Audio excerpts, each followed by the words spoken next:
While I was in Kenya, I worked with Soteni, which works to mitigate and prevent AIDS in 4 different rural villages.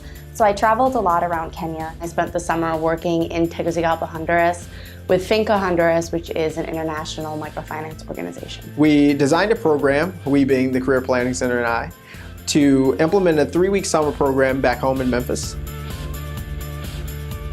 My favorite part of the summer was the people that I got to meet, working with the clients. Part of what I did was going out into the field into very rural villages in Honduras and speaking with clients about how the loans they were receiving were impacting them. My favorite part of the summer was really understanding the obstacles that come with providing medical treatment access in a completely new culture in a new country. The community that I was working with is one of the more deprived in the city.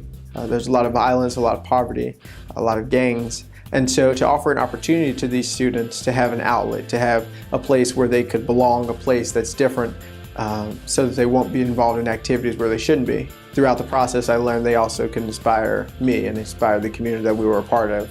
I was meeting people with fascinating stories who are using these loans to impact their lives and to change their lives. And you meet everybody from a woman who wants to buy another stove so that she can make more tortillas to sell every day, or a couple who is trying to open a school in their village. One thing that I hadn't picked up in college was that you don't have to wait till after college to do something that's significant. This grant really gave me the opportunity to realize that, hey, I can take things into my own hands now. I can use my 2 hands to do something constructive that will change my life and the lives of others right now, like this summer. Before the summer, before I did this, I was thinking about working abroad and thinking about working in international development. This summer made me realize that I'm really excited about that. I'm a senior now, and after I graduate, I really want to go back to Latin America and continue to work in international development and continue to work on the ground affecting people from the bottom up. I think it took me about a week to get all the paperwork together, and I probably spent about 2 weeks writing the essay. And I worked mainly with CPC. Meg Springer edited my essay a couple of times for me, and she was incredibly helpful. It was really a big challenge.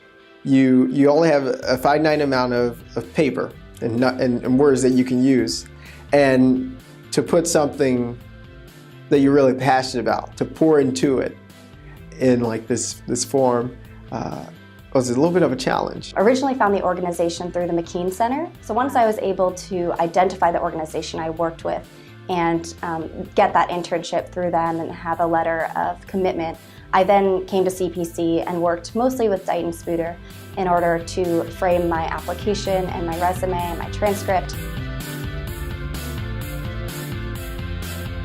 My advice would be to not be afraid to go out of your comfort zone, because this is an incredible opportunity to do something that you wouldn't otherwise be able to do. Be open-minded. Don't get too focused on exactly what you want to do in the summer, because there may not be an organization or a position that fits your ideal summer. Even if it's not an absolute fit, you're going to learn a lot about yourself, and you're going to learn a lot going forward. I would say the hardest part of the application process isn't telling people what you want to do. It's figuring out exactly how you're going to spend the money. I mean, you're going to be given, $4,000 to $5,000, and you want to turn that into something more than just the $4,000 to $5,000. So really figuring out how to use that in a productive way to really maximize its impact on the community you're trying to serve.